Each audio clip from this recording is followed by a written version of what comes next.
주식 좀 한다는 사람들은 다 쓴다는 일목균형표. 어려워서 망설여졌다면 오늘 영상을 주목해주세요. 일목균형표를 소개해드리겠습니다. 일목균형표란 뭘까요? 일목균형표는 주가의 움직임을 의미하는 5가지의 선으로 주가를 예측하기 위해 사용하는 지표입니다. 즉, 일목균형표는 과거, 현재, 미래의 시간 개념이 포함된 지표로 볼 수 있습니다. 다음은 일목균형표의 구성입니다. 일목균형표는 5가지로 구성되어 있는데요. 기준선, 전환선, 선행스팬, 후행스팬, 구름의 순서대로 소개해드리겠습니다. 먼저 기준선입니다. 기준선은 추세의 기준이 되는 선으로 주가가 먼저 움직이고 기준선은 주가를 뒤따른다는 특징이 있습니다. 또한 기준선은 중기 이동 평균선으로도 해석할 수 있습니다. 기준선이 상승하면 추세도 상승하며 주가가 기준선 위에 있을 때 상승 추세라고 볼 수 있습니다. 기준선이 하락하면 추세도 하락하며 주가가 기준선 아래에 있을 때 하락 추세라고 볼 수 있습니다. 기준선은 어떻게 계산할까요? 기준선은 26일간의 주가의 최고가와 최저가를 더하고 2로 나누어 준 값입니다. 다음은 전환선입니다. 전환선은 추세의 전환을 알려주는 선으로 단기 이동 평균선으로도 해석할 수 있습니다. 전환선 역시 쉽게 구할 수 있는데요. 전환선은 9일간의 주가의 최고가와 최저가를 더하고 2로 나누어 준 값입니다. 차트는 알파스퀘어.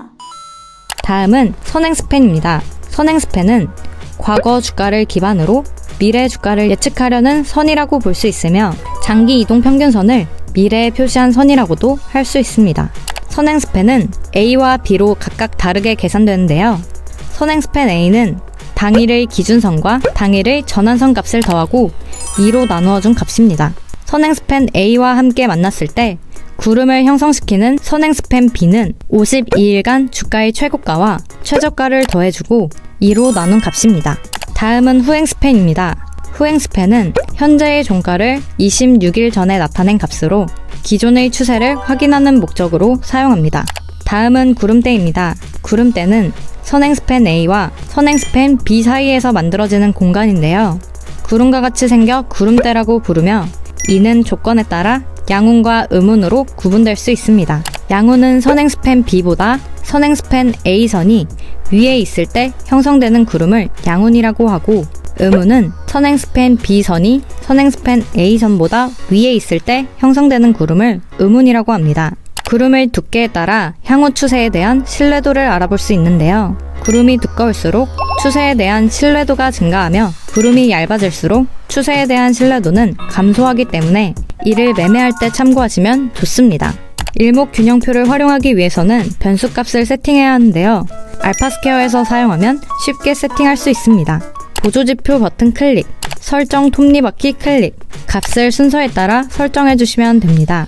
보편적으로 많이 쓰이는 값은 기준선 26일, 전환선 9일, 선행스팬 B선 52일입니다.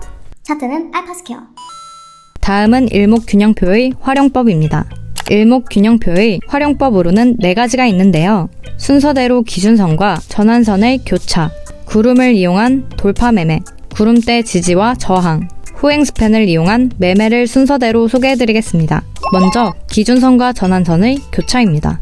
기준선과 전환선의 교차를 설명하기 전 이 매매 기법은 골든크로스, 데드크로스와 비슷하다 할 수 있습니다. 전환선은 초록색, 기준선은 노란색으로 표기될 때 실제 차트로 예시를 들어보면 전환선이 기준선을 상향 돌파할 때 매수 타이밍이라고 볼 수 있습니다. 전환선이 기준선을 하향 돌파할 때는 매도 타이밍이라고 볼 수 있습니다. 요약해보자면 전환선이 기준선을 상향 돌파하면 매수 타이밍, 전환선이 기준선을 하향 돌파하면 매도 타이밍이라 할 수 있습니다. 하지만 기준선이 하향하고 있을 때 전환선을 상향 돌파하더라도 이를 매수 타이밍으로 판단하면 안 되는데요. 기준선이 하향하고 있다는 것은 하락 추세가 지속될 수 있음을 의미하기 때문입니다. 다음은 구름을 이용한 돌파 매매입니다. 구름을 이용한 돌파 매매는 주가가 구름 아래에 있다가 구름을 상향 돌파하면 매수 신호로 볼 수 있고, 주가가 구름 위에 있다가 하향 돌파하면 매도 신호로 볼 수 있는 기법입니다. 실제 차트로 예시를 들어보면 주가가 구름 아래의 위치에 있다가 구름의 상단을 돌파할 때 큰 폭의 상승 추세로 이어질 수 있기 때문에 매수 타이밍이라고 볼 수 있습니다. 매도 타이밍의 예시를 들어보면 주가가 구름 위에 위치해 있다가 구름의 하단을 이탈할 때 큰 폭의 하락 추세로 이어질 수 있기 때문에 매도 타이밍이라 볼 수 있습니다. 차트는 알파스퀘어. 다음은 구름대의 지지와 저항입니다. 우선 지지와 저항을 설명하기 전 양호는 지지선의 역할을 하고 음운은 저항선 역할을 한다는 것을 알 수 있는데요. 주가가 양운을 뚫고 하락하면 큰 하락이 예상되니 매도를 하는 것이 좋으며 주가가 음운을 뚫고 상승하면 큰 상승이 예상되니 매수를 하는 것이 좋다는 시그널을 주는 기법입니다. 실제 차트로 예시를 들어보면 주가가 양운 아래로는 떨어지지 않는 모습을 보실 수 있는데요. 이는 양운이 주가의 지지선 역할을 해주기 때문입니다. 다음은 음운인데요. 주가를 보시면 음운 위로는 주가가 상승하지 못하는 모습을 볼 수 있습니다. 이는 음운이 주가의 저항선 역할을 했기 때문입니다. 다음은 후행 스팬을 이용한 매매입니다. 이 기법은 후행 스팬이 과거 26일 전 주가를 하향 이탈하면 매도하고 후행 스팬이 과거 주가를 상향 돌파하면 매수하는 기법입니다. 매수 타이밍을 실제 차트로 예시를 들어보면 후행 스팬은 현재의 종가를 26일 전에 기입한 값으로 이 값이 주가를 상향 돌파할 때 26일 뒤 주가가 앞으로 상승 추세로 바뀔 것이라고 예상하고 매수하는 것입니다. 또한 후행 스팬이 상승 추세일 때 과거 주가와 후행 스팬 사이의 간격이 최대로 벌어졌다면 단기 하락세가 나타나며 후행 스팬이 하락 추세일 때 과거 주가와 후행 스팬 사이의 간격이 최대로 벌어졌다면 단기 상승세가 나타납니다.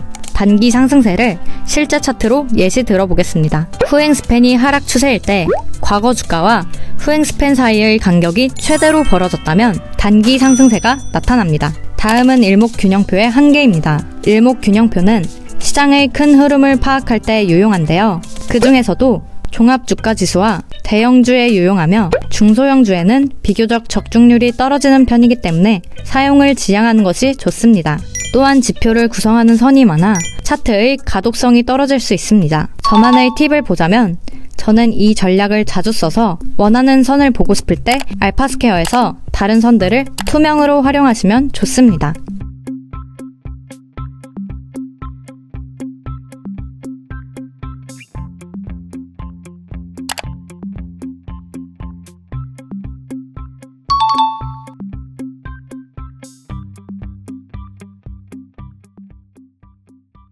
일목균형표 잘 활용할 수 있겠죠? 오늘 배운 일목균형표 1초 만에 세팅하고 사용하려면 알파스퀘어에서 링크는 댓글을 확인해주세요. 감사합니다.